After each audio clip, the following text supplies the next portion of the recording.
housing affordability.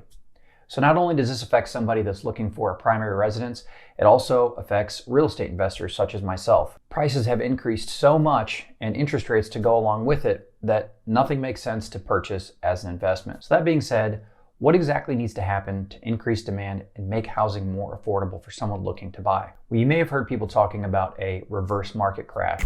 Do you know what would happen if right now Jerome Powell decreased rates to 6%, 5%, 4%, 3%? Do you know what would happen today? If the rates come down, it's reverse market crash. Or realtors saying, you need to buy now because it's never going to be more affordable. It's the absolute best time to buy a home for a couple of reasons. One, interest rates will come down again. And if you buy it now, you can refinance. And also, if you wait until interest rates come down, even by 1.5 points, I think all hell is going to break loose. Everybody will come charging the market, and you'll be paying another 10% for the house. Well, of course they'd say that. Their livelihood depends on you purchasing a home. But the idea behind this reverse market crash is basically the idea that if rates come down, demand is just going to shoot through the roof, and then home prices will follow. They'll increase as well. But if you look at the data, it seems much more complicated than that. So as of the third quarter this year, according to the St. Louis Fed, the median sale price of a home was $431,000.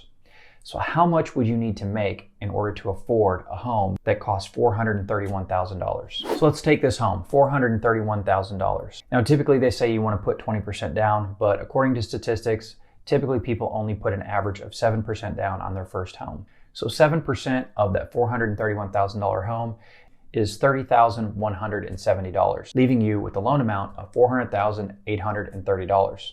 So with the average current interest rate of 7.78, that payment would be $2,882. Plug in your yearly taxes, $5,388, your insurance, $1,509, and then you got your PMI because you didn't put the 20% down, which comes out to $261 a month.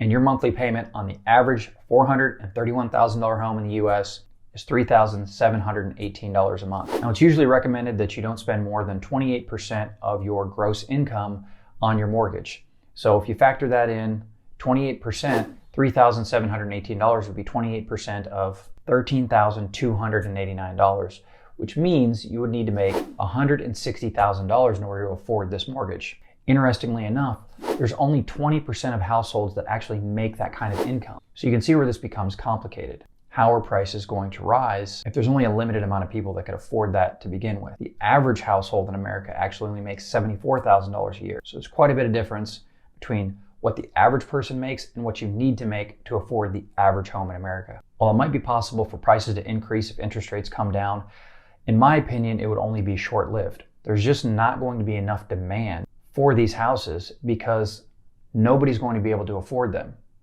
So there has to be an equilibrium in the marketplace. It's simple supply and demand. Prices can't go up on the supply if there's no demand. Well, but wait a second, you say. You didn't actually factor in interest rates coming down on the last calculations. Okay, fair enough. So let's actually see what it would look like if interest rates came down. While nobody knows what interest rates will actually be in 2024, let's take a look at some predictions. So it looks as if most experts are expecting rates to fall in 2024. So in Q3 of 2024, it looks like the Mortgage Bankers Association is predicting that mortgage rates will be 6.3, and Fannie Mae is predicting 7.2, which I think is probably more accurate. And the National Association of Realtors, of course, is optimistic also at 6.5%. So let's just be extremely optimistic and say it's a 6% interest rate. Everything being the same on this $431,000 house, if we just adjust the interest rate to 6%, your payments come out to $3,239 a month, which means your monthly income would need to be $11,567, bringing your yearly income to $138,814. As you can see, interest rates wouldn't have as much impact as you would think. They would need to come way down, all the way back down to 2.73% in order for them to actually make that much of an impact on affordability. So being as the average household income in the United States is around $74,000 a year, how much home can you afford right now with these interest rates with a $74,000 a year household income? Let's take a look. So working backwards, you make $74,000 a year as a household, and every month that is $6,166. So 28% of that $6,166 comes out to roughly $1,726 a month. So that means you could only afford a house payment of $1,726 a month. So with these current interest rates, that would be a home that costs roughly $230,000. That is almost less than half of what the average home costs in the United States currently.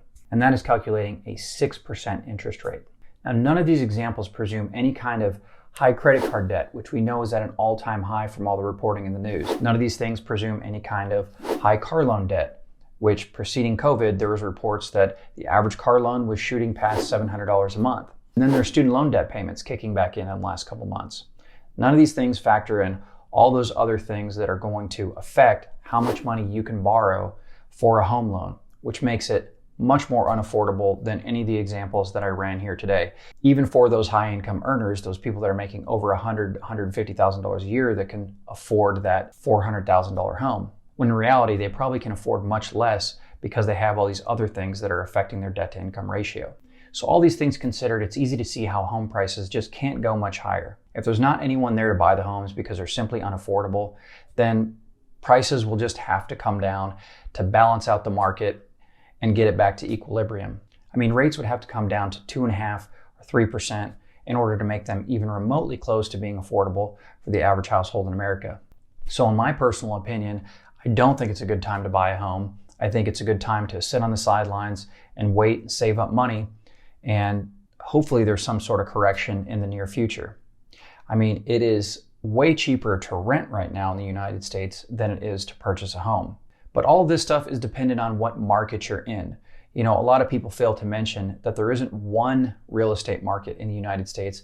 There is a lot of real estate markets. So I know for a fact where I'm at in the Midwest is probably going to be doing much better than, say, California or New York. But, you know, you can see what's happening if you just pay attention to the news. I mean, there's reports of much more migration, people coming from California, people coming from New York, moving to much cheaper places because they just can't afford to live where they're at. They have to make a change. And sooner or later, something's going to give, these prices are going to come down. And as long as you're prepared and you do your research and you don't overpay for a home, you'll be just fine.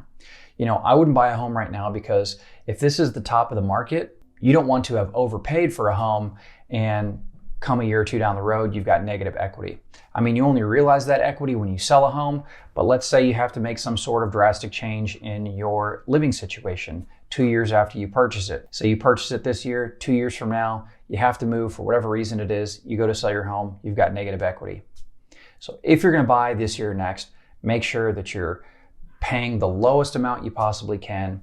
If you're buying a new build, make sure you're getting as much concessions as you possibly can, maybe some rate buy downs or something along those lines. Just do what you can to not pay top dollar in this current market. So as someone who's selling his home currently and a real estate investor, I hope things get back to normal in the market right now. I basically put a pause on any kind of real estate investment purchases the last year so I could focus on the investments that I already have.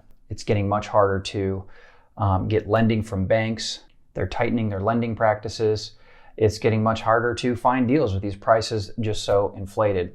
Not to mention, I'm hoping to sell this home that I'm currently in, and it doesn't seem like it is moving as quickly as it should, considering it's a pretty nice home compared to all the others around me. Hopefully this video was informative. If you got any comments, any insight in the real estate market, drop it in the comments down below. And as always, guys, thanks for watching. Till next time.